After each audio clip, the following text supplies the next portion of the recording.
Halo semuanya, selamat datang. Balik lagi nih di channel Gudang Sales. Sekarang kita bikin video baru sama promotor iPhone lagi. Kalau kalian yang udah pernah lihat waktu itu ada juga kan dia lagi. Jadi dengan siapa Kang? Oke, balik lagi sama saya Rizal, promotor Apple dari Gudang Seluler.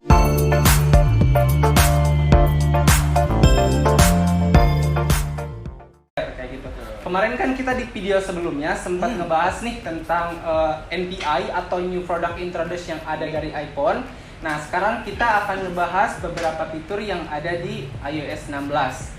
Oke, untuk sebenarnya kalau misalkan kan kita bicara soal fitur yang ada di iOS 16 ini banyak sekali ya untuk fitur-fiturnya. Salah satunya sih ada fitur yang namanya tuh Action Mode. Itu biasa kalau misalkan kita untuk perekaman video kayak gitu. Contoh kalau misalkan kita ambil video kan kayak sambil jalan nih. Nah, biasa kan kayak ada shaking sedikit ya. Ketika kalau misalkan di iOS 16 ini kita aktifkan fitur tersebut, itu kita perekaman videonya akan sangat stabil sekali kayak gitu. Jadi tidak perlu stabilizer tambahan nih kalau kita lagi take video kayak gitu. Benar-benar. Jadi Ya. Smooth lah ya, dibilang Lebih video smooth, bakal kayak smooth. gitu. Kalau kalian biasanya kalau HP di HP lain itu perlu tambah namanya stabilizer kayak alat tongkat yang bisa dipegang. Tapi sekarang alat tongkatnya itu ada di dalam handphone. Iya, udah built-in di dalamnya kayak gitu kan.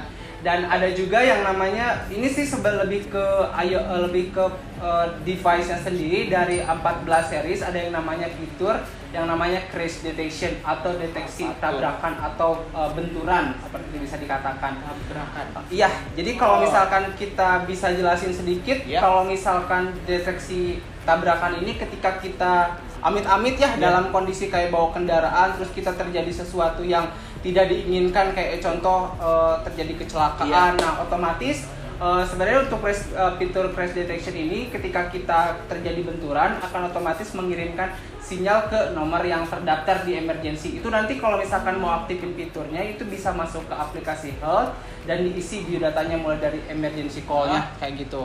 Sebenarnya kan kalau misalkan bicara fitur ini sebenarnya ini bukan fitur baru ya, cuman kalau misalkan dulu di Apple Watch yang series 4 itu udah ada sebelumnya namanya fall detection atau deteksi jatuh. Cuman sekarang diadain lagi nih di iPhone 14 kayak gitu. Gitu. Jadi dia bisa ngelepon langsung.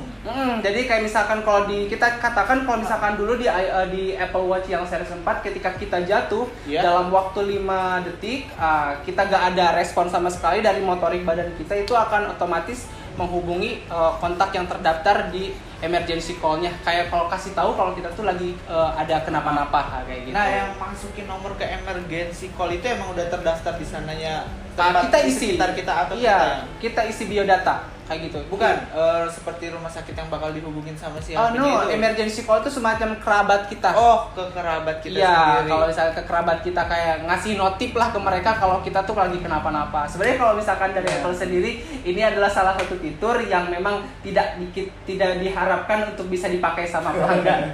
Karena memang kayak misalkan diadakan tapi tidak untuk dipakai kayak gitu kan. Satu kali. Terus apa lagi tuh Kang kalau udah emergency? Kalau misalkan di iOS 16 banyak sih fiturnya. Ada lagi fitur yang namanya SOS Emergency. Nah, ini sebenarnya kalau misalkan yang terbaru di iPhone 14 perbedaannya ini call-nya itu bisa via satelit langsung. Kalau dulu di iPhone sebelumnya memang iPhone sebelumnya memang sudah ada. Cuman kalau misalkan di iPhone sebelumnya itu masih menggunakan jaringan seluler, tidak bisa via satelit.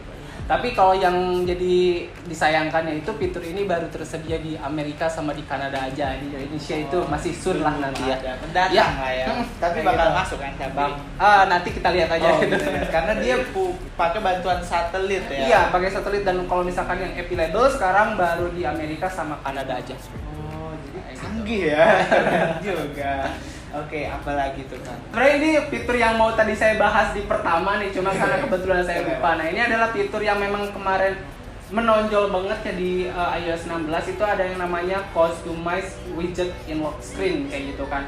Dan di sini kita kalau misalkan kalau misalkan di lock screen ini kita bisa menambahkan widget, customize dari kayak fontnya si jam itu sendiri kayak gitu. Lebih bisa di customize, bisa ditambahin weather atau misalkan shortcut lain kayak gitu. Sesuai selera Ya, kita sama bisa kebutuhannya. maksimal 6 kayak gitu. Jadi ketika nanti kita sematkan videonya untuk cek. demonya, iya kalau misalkan mau lihat kayak gitu, atau bisa juga cek di apple.com/id, nanti ada di sana. Nah, kalau misalkan untuk fitur ini sendiri, itu sebenarnya sudah ada sih di Apple Watch yang sebelumnya. Cuman sekarang kita dikembangkan lagi yang ada di iPhone, yaitu di iOS 16. Dan untuk yang mau update nih untuk iOS 16 sendiri, jangan khawatir, untuk device lama pun masih bisa pakai ya. Ini untuk update iOS 16 mulai dari device-nya iPhone 8 sampai yang terbaru sekarang. Itu masih bisa update. Naik ke 16. Ya, jadi kayak aku mau nanya juga tuh Kang, kalau Boleh. mau upgrade gitu kan mungkin butuh memori ya. kalau untuk upgrade sih, kalau misalkan masing-masing device Iya. ketika ada update OTA ya, over the air, itu bisa dikosongin aja, space-nya itu minimal 3 GB. 3 GB kayak gitu kan. Kalau misalkan yang mau update ya, tapi kalau misalkan bagus-bagus lebih dari 3 GB kayak gitu. Tapi kembali lagi, setiap device itu misalkan contoh kayak iPhone 11, 12 itu apa sih namanya, ukuran untuk file update-nya itu beda-beda. Oh, beda-beda tergantung si jenis iPhone-nya masing-masing gitu. Betul. kayak Tapi gitu. kalau untuk dari iPhone 8 sampai 14 itu udah support buat iOS 16. sudah support, nanti tinggal update ya, aja. tergantung dia lah ya mau di-upgrade atau Kayak enggak. gitu. Tapi untuk device-nya ya tersedia buat di-upgrade.